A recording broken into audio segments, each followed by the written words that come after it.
কারীমের মধ্যে ইরশাদ করেছেন তার মধ্যে ওমা আরসালনাকা ইল্লা রাহমাতাল লিল আলামিন সূরাতুল আম্বিয়া আল্লাহ বলেন হাবিব আমি আপনাকে দু জাহানের তথা দুনিয়া এবং আখিরাতের জন্য আপনাকে সমগ্র পৃথিবীর জন্য আপনাকে রহমাতাল লিল তথা রহমত হিসেবে আমি প্রেরণ করেছি সুবহানাল্লাহ।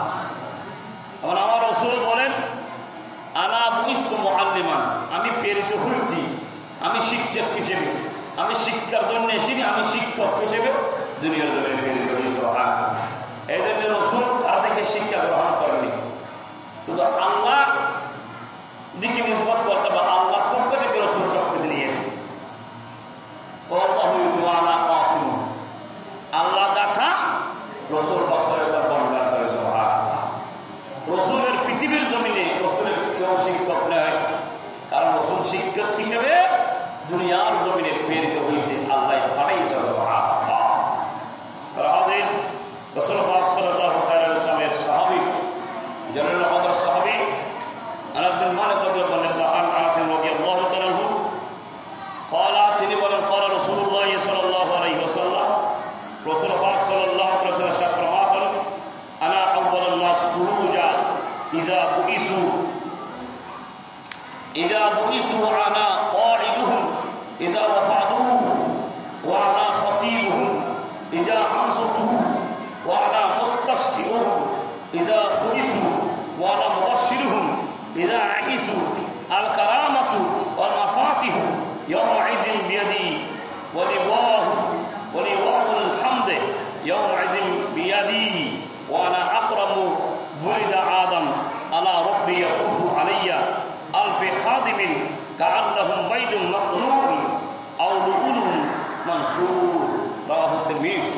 এই হাদিস শরীফের মধ্যে রাসূল পাক সাল্লাল্লাহু আলাইহি ওয়াসাল্লাম আমার রাসূলের সাহাবী আনাস রাদিয়াল্লাহু তাআলা আনাস রাদিয়াল্লাহু বর্ণিত قال তিনি বলেন قال رسول الله صلى الله عليه وسلم রাসূল পাক সাল্লাল্লাহু আলাইহি ওয়াসাল্লাম বলেন আনা আউয়ালুন নাস খুরুজান পরকালে যখন মানুষদেরকে পুনরুত্থান করা হবে পরকালে যখন হবে তখন আমি সর্বপ্রথম আনা আউয়ালুন নাস সর্বপ্রথম বের হয়ে আসবো সুবহানাল্লাহ খুরুজান ইদা বুইসু তখন কিয়ামত হবে পুনরুত্থান করা হবে সর্বপ্রথম যিনি বাইর হবে যিনি উঠবে ওনার নাম কে রহমাতাল লিল আলামিন সুবহানাল্লাহ।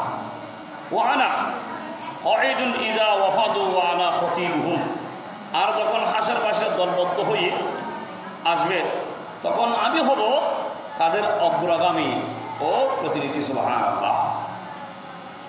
ইযা আনসাতু ওয়া আনা মুস্তাশফিউহুম ইযা খুবিসু ওয়া আনা মুবাশশিরুহুম ইযা আইসু আর যখন তাদেরকে আটক করা হবে আটকানো হবে তখন আমি হব তাদের জন্য মুস্তাশফিউহুম আমি তখন হব সুপরিষ্কারী সুবহানাল্লাহ। মানুষ তখন আটক করে ফেলবে মানুষ তখন বেঁচে যাবে কেউ যাবে ফুলসিরাতে কেউ যাবে মিজানে কেউ যাবে ফৌজ কৌশলে তা আমার রাসূল বলতেছে আমি তখন ওয়ানা আমি মুস্তাশফিউহুম আমি তখন হব কিছু তাদের সুপরিষ্কারী সুবহানাল্লাহ। ওয়ানা মুবাশশিরুহুম ইযা আইসু আর যখন তারা ক্ষতিগ্রস্ত হয়ে পড়বে তখন আমি হব তাদেরকে মুবাশশিরুহুম তখন আমি হব প্রদানকারী কি সুসংবাদ প্রদানকারী সুবহানাল্লাহ। আল কারামাতুল মাফাতিহু ইয়াউমাইযিন বিয়াদি মর্যাদা ও কল্যাণের চাবিসমূহ যেদিন আমার হাতে থাকবে আমার রাসূল ইয়াউমাইযিন বিয়াদি আমার হাতে থাকবে কিসের ওয়ালিওয়াউল হামদ ইয়াউমাইযিন বিয়াদি যেদিন মর্যাদা ও কল্যাণের চাবিসমূহ সেদিন আমার হাতে থাকবে কোন দিনে ও কিয়ামতের দিন সুবহানাল্লাহ।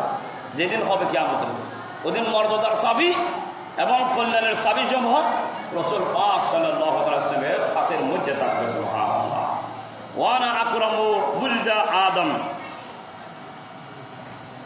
ওয়ানা আকরামু বুলদা আদম আলা রব্বি ইয়াতুফু আলাইয়া এখানের মধ্যে রাসূল পাক সাল্লাল্লাহু তাআলা আলাইহি ওয়াসাল্লাম ইরশাদ ফরমাতেন যে পছন্দ জান্নাত যিনি হামদ আল হামদ পছন্দের জানলা যেদিন আমার হাতে থাকবে তত আমার রসুলের হাতে থাকবে। ওয়ানা আকরামু কুলদা আদম, আমার প্রভুর নিকট আদম সন্তানের মধ্যে আলা রব্বি ইয়াতুফু আলাইয়া, সন্তানের মধ্যে আমি সর্বাপেক্ষা অধিক মর্যাদাবান। সুবহানাল্লাহ,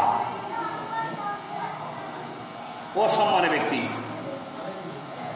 আলফু হাদিমিন কাআন্নাহুম বাইদুন মাকনুন আও লুলুউম মানসুর, সারফাশু পুরো করে হাদমগণ হাদিমিন, আমার রসুলের চতুর্পাশে হাত আমরা খোদার হাত আমরা চতুর্পাশে ঘোরাঘুরি করবে।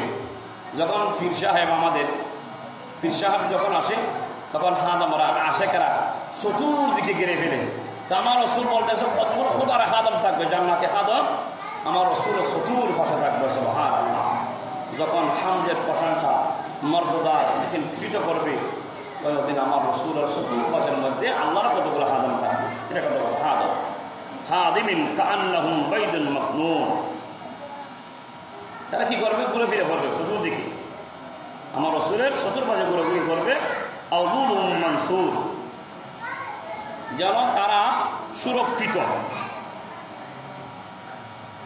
ডিম যেরকম গোল বিক্ষিপ্ত তাকে এভাবে চতুর্দিকে থেকে আমার রসুলকে প্রশংসার জানগা যে হাতে থাকবে তারা প্রশংসা করবে রসুলের সাথে সাথে, রসুলের দিকে মতওয়াজ্জহ হবে সকলে।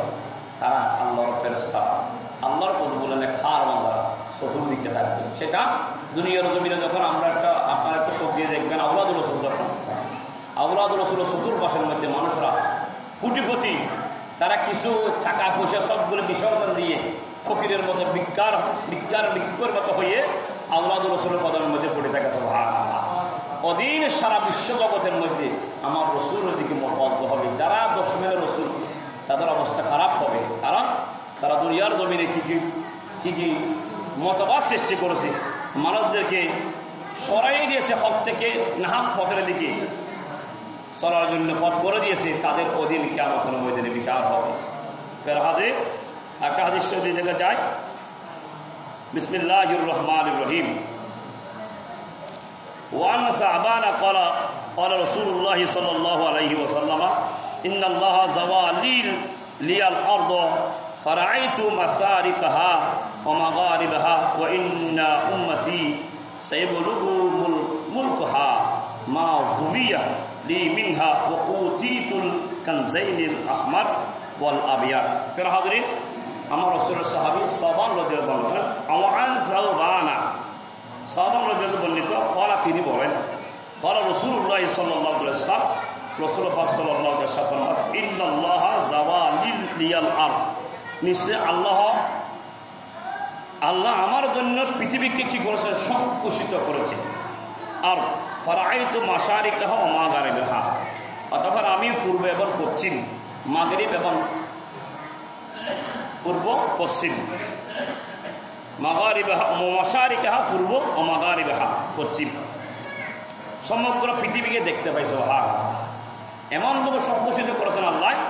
আমার রসুল যদি পূর্ব দিকে তাকায়, সমস্ত পূর্ব দিকে যত কিছু আছে আমার রসুলের নজরের মধ্যে এসে গেছে।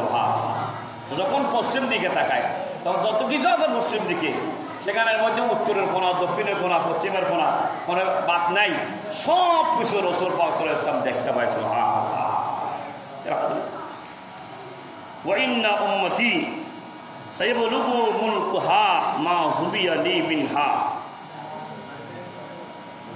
আমার উম্মত অচিরেই, ওয়াইন্না উম্মতি, ওয়াইন্না নিশ্চয়, উম্মতি আমার উম্মত, সাইবলুগু মুলকুহা সে পর্যন্ত তাদের রাজত্ব পৌঁছে যাবে। সুবহানাল্লাহ, লি মিনহা, যে পর্যন্ত পৃথিবী আমার জন্য সংকুচিত করা হয়েছে আমার উম্মত সেই পর্যন্ত পৌঁছে যাবে। সুবহানাল্লাহ, আমাদের আপনাদের বর্ণনা করেছেন, শান বর্ণনা করেছেন, উম্মতের গুণগান রসুলও করেছেন। তো যেই রসুলে আমি আপনার গুণগান গাইছে, আমি ওই রসুলের যদি গুণগান না গাই, কিয়ামতের ময়দানে আমরা ধরা পড়ব। আমি আপনার গুণগান প্রশংসা রসুলও করেছেন, ওই রসুল দুনিয়া আসার পর তফসিরে আনার পর তখন 18,000 কবুলগাছ খুশি হয়েছে। শুধুমাত্র নারাজতে ইবলিস শয়তান, ইবলিস বলে সকলে খুশি হয়েছে। কিন্তু যদি আমি আপনি যদি ওই রসুল আসার কারণে যদি নারাজ থাকি, ওই রসুলের ঈদে মিলাদুন্নবী পালন করলে যদি আমরা কেউ যদি নারাজ থাকি, তাহলে ওই রসুল আমার জন্য আপনার জন্য খুশি উদযাপন করেছে। ওই রসুল যদি আপনি যদি আসার কারণে যদি আনন্দ না হই, ঈদে মিলাদুল ইসলাম করলে যদি আরেকজন নারাজ হয়, তাহলে নারাজকারী ব্যক্তিরা হয়ে যাবে শয়তানের দল, আর রাজিকারী যারা আনন্দকারী হয়ে যাবে রসুলের দল। সুবহানাল্লাহ। আমি দেখছি না অতীত